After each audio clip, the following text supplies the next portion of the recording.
Hi Crypt Keepers, thank you for tuning into AmysCrypt. In today's video, we are going to be talking all about the most haunted places in Bogota, Colombia. And some of these places are really interesting.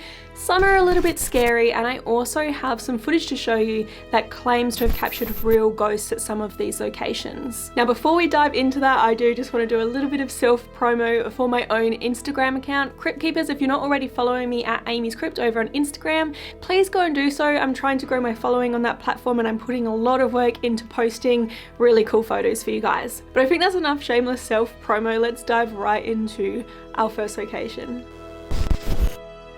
Now, I wanted to kick off this list with the CAI del Fantasma, which translates into Street of the Ghosts. And for obvious reasons, the name of this place, but it's not just this one street. This is the whole suburb that this street lies within is said to be haunted. It's called the La Candelaria, and this place is one of the oldest in Bogota. And it also has a pretty dark and gruesome history that has obviously led to these hauntings. Now, this street doesn't really have too many specific ghost stories, but it is at the epicenter of a suburb that is very haunted. And obviously it has that name, which makes me wonder, maybe there are some hauntings there. But this whole area, people have claimed to have paranormal experiences all over in a lot of the different houses and in a lot of the different buildings there. And there's pretty good reason for this as well. When you look at a lot of the houses, a lot of the properties and buildings there, they're older than 200 years old. What's also interesting to note is that cemeteries weren't really used in this area of the country up until more recent times. People actually used to bury their loved ones just in the backyard. So it's not uncommon for people to come across bodies in the garden or even kind of in the buildings when they're doing home reno or gardening projects. Now, I do have some really interesting ghost footage caught on camera from Bogota that I want to share with you guys in this first location. Now, I'm not 100% sure that this comes from La Candelaria kind of area. I actually think that it's a bit more north from this, but it's a type of haunting that a lot of people have reported in the area, just seeing these ghostly apparitions. What I'm going to show you guys, what you're watching here, is some CCTV footage that was captured of a woman walking down the street. Now, what's interesting is this was actually captured from different angles. So there was 3 different security cameras that actually captured this very strange looking lady. And I tell you, the most interesting thing about this footage is this woman's movement, how she is almost kind of gliding. She doesn't look like she is walking, and it's really odd. Now, I've got to admit, I'm not fully convinced by this footage that this is an actual ghost. I'd love to know your thoughts below. But when you take a look at it, how she just disappears so abruptly, I just feel like that would be really easy to put on and fake. And I'm not throwing anyone under the bus and saying that they did fake this footage, but you never know. You've always got to play a skeptical role with the paranormal, I think is the best way. But also, like, I feel like if this was faked, how did they get her movement so fluid? She doesn't look like she has feet. She's just like gliding along, unless they had an actor wear some roller skates or something like that, just kind of glide down the street and then cut her out of frame suddenly. I don't know, but yeah, let me know what you guys think below. I should also note that this was actually featured on news programs over in Colombia. I'm linking the full kind of video below. I can't understand too much of what they're saying because I don't speak Spanish myself, but anyone that does, if you can translate and let me know the background of this ghost sighting, I'd be hugely appreciative.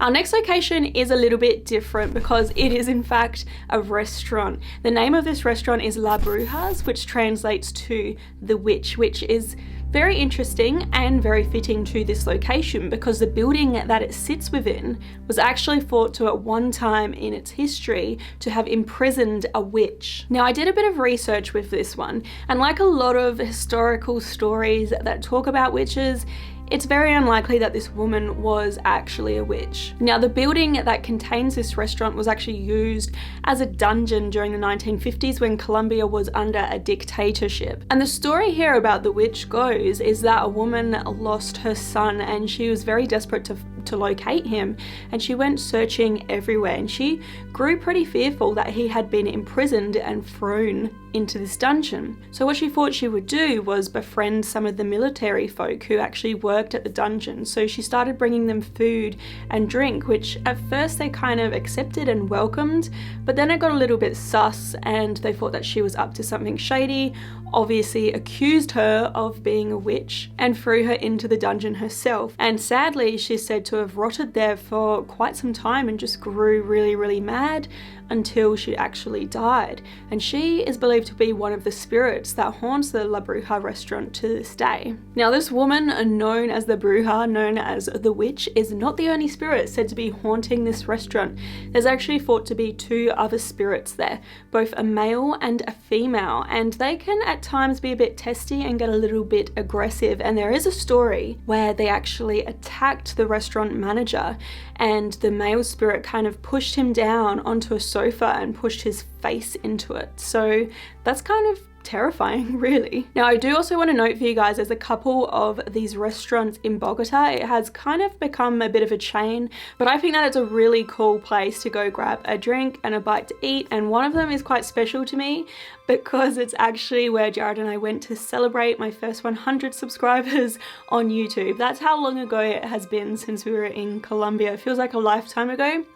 And just for the record, it took me 3 months of posting videos consistently just to get 100 subscribers. So I always look back and I just remember that place and I'm like, yeah, Bruja's restaurant.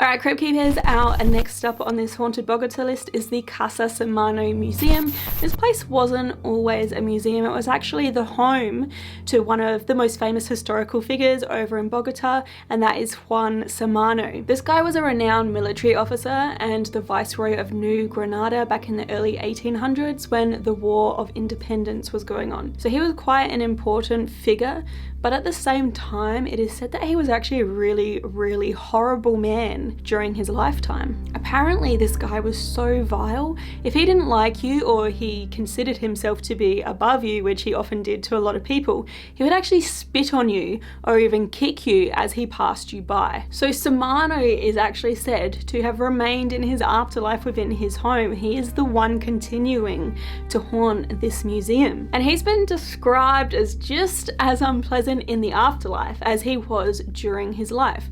Many of the people who have reported to encounter his spirit are typically the staff at this museum and usually the night guards. So they've said that they've actually sighted Samano, and they describe his apparition as looking a bit deformed and having a big hunchback, but he is still known to spit on people and to kick them. So this ghost is continuing to attack people as a spirit, and I don't even know how that works. Like, does a ghost even have spit? Is that ectoplasm? Like, I don't know. But some of the night guards have actually been spat on from this spirit who is above them on the balcony, and they've been kind of kicked by something unseen as they're walking down the hallways. And you know what else is weird?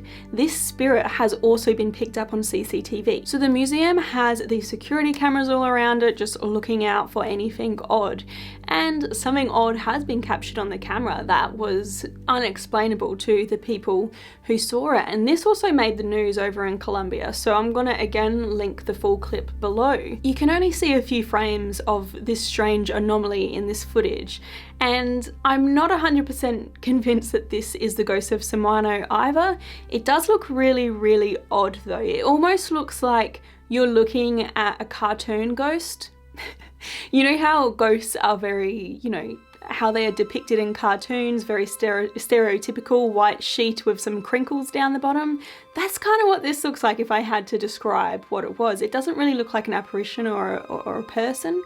If I had to try to debunk it, maybe it looks like a moth, but I really, really don't know. Let me know your comments below, guys. Do you think that this is the ghost of Samano, or do you think this is just some weird anomaly that got picked up on the camera? On to our next stop, which is perhaps one of the most visited places in Bogota. It is a very, very popular tourist attraction, and it is known as Bolivar Square. Now, this paranormal hotspot is said to be haunted by a man known as Jose Raimundo Rossi, who was executed in Bolivar Square in 1851. The reason for Rossi's execution in Bolivar Square was actually because he had murdered another man, which I just want to talk to because it's also interesting to anyone involved in the paranormal. So Rossi murdered a man by stabbing him in front of his own home. And the murder victim here, the man he murdered, is said to still haunt the area where he was murdered. And it's quite sad because it's almost as if he is reliving that moment in time and reliving being murdered. Because a lot of the people who pass by this area late at night or who live in the vicinity have claimed to hear cries and screams of pain as if someone is being attacked and someone is being murdered. But even more grotesquely, and what kind of gets to me, is they also hear the phantom sounds of someone being stabbed. And I don't even know how you would kind of describe that to someone, but that is what people have reported to hear around here. But now back to Bolivar Square, that is where Rossi was executed, where he died, and that is where he is said to haunt. And there has been countless people who have said that they've sighted his apparition walking amongst all of the people, all of the stalls, all of the pigeons, before disappearing into thin air. Our next location is a very old apartment complex that lies along CAI del Sol, and this building is absolutely stunning to look at, but it has a very, very dark past. So back in 1945, this place was the Center for the Colombian Intelligence Services, and that meant that a lot of people passed through the building, but it also meant that a lot of people were interrogated here, and supposedly they used very brutal and very ruthless torture methods to gain confessions out of the people who were unlucky enough to be brought through this building. Now, all of this torture is said to be one of the main reasons why this apartment complex is haunted to this day. And one of the main scary reports to come out of these apartments is that late at night it sounds like there's torture still being carried out. So there have been countless people, the residents here, have reported to hear disembodied screams, pleading, crying, as if people are being interrogated and tortured still. But what's even stranger is there are other sounds, sort of like that phantom stabbing sound I described earlier, but people are hearing the torture as well, and they've described sounds such as whips cracking. Now, these sounds are apparently so intense, so when you're inside the apartment complex, they're really, really loud, but they're so loud that people even just walking by on the street below have claimed to hear them as well, and been pretty concerned because they can hear this horrible, horrible torture going on inside this building. Like, what would you do? You'd want to call the police or something, right? What I find most interesting about this whole haunting though is that the residents have also claimed to see some visual phenomena. So they've claimed to see orbs, as in strange lights floating around in the hallways, and a lot of people, particularly kids, have seen what looks kind of like mists, dark grey or black mists in the corners of rooms here, but no one has ever actually seen a proper ghost. Now, with all this being said and the dark history of this place, would you guys move in? I've always been curious, if you knew a place was haunted in the past, would you want to move in? Especially this type of place where the hauntings are quite severe because the past was so brutal. I mean, this place looks beautiful, but yeah, it did suffer a really, really dark past. Now I bring you all to our final destination, and that's a quaint, beautiful little house, which is most famous for its connection to the very well-known poet Jose Asuncion Silva. And this guy is so well known over in Bogota, over in Colombia, he even features on some of their money. Now, not only did Silva live in this house, he also died in this house. In 1896, it is said that Silva shot himself through the heart. So one morning his body was discovered in bed by one of his housemates because he had committed suicide the night before. And there's actually a number of reasons that people believe kind of contributed to him wanting to take his own life. One of those was that Silva's sister had just recently died. He also had a ship which he owned that had sunk that included a lot of his poetry works on it, so he just lost a whole ton of work. And he was also said to be in crippling debt. So there's a lot of pressure that this man must have been feeling, and it's just a really, really sad result what happened to him in the end. happened. Now, many people believe that Silver's spirit has lingered in this house, but it's also interesting to note that it's believed his sadness has also imprinted itself and lingered in this house. So much so that a lot of the visitors to this place, they'll walk in and they'll just be overcome with this feeling of grief, this feeling of sadness, and this feeling of just a really, really strong depression. So it's almost as if they're feeling as if Silver did in the final moments of his life. Now, this particular home has also been described as the House of Whispers, and that is for another paranormal event that is very, very common here. Supposedly around dusk and dawn, people will hear disembodied whispers all around them, all throughout the house, and that's believed to be the spirit of Silver, kind of just talking to himself and going from room to room. So I think that is very, very touching and very, very sad to think of the emotion that Silver would have experienced in this house and how it's kind of been left there. It was so strong that it's almost become a part of the house now, so much so that the guests coming in can feel it and experience it for themselves too. And I really, really sympathize with him. I really feel, you know, particularly bad for this spirit. And that's just one reason why I left this one to be number one on this list, guys. It just really interests me. Do you believe that emotions could be so strong, particularly depression, that it could imprint and remain in a location far after the person who was suffering there has gone? Now, I do want to thank you guys for watching. I hope that you found interest in some of the haunted stories that I've shared today, as well as the ghost footage that I shared. What do you guys think about that? I'm really, really interested to see the comments about that, so please share them below. Now, I also do kind of want to apologize because I visited Bogota some like 2 years ago, and this was right at the very start of my YouTube journey, so I know that I didn't have a lot of footage, and I know the footage that I had is a little bit shaky and fast and not great quality. But I also want to refer you guys to my travel horror stories because it kind of explains what happened to us in Bogota. That kind of made me really, really scared to get my camera out and film and take photos. We were actually mugged over there. We were mugged once, almost twice within 20 minutes. So one of them was at knife point. I explained everything that happened over there. I don't want to let that experience tarnish your views of Bogota though, because look how beautiful this place is. It's so, so lovely, as you've seen in this video, and the people there are really warm, welcoming and friendly as well. I mean, besides the muggers, obviously.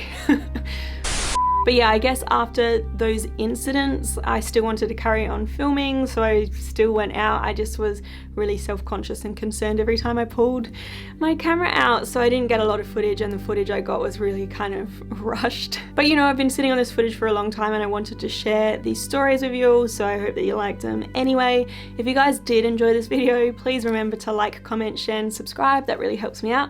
If you want to do any more reading on any of these locations or other haunted locations that I visited around the world, then head to my website, AmysCrypt.com. You guys can also keep up with me on social media. I'm at AmysCrypt on Facebook, Twitter and Instagram.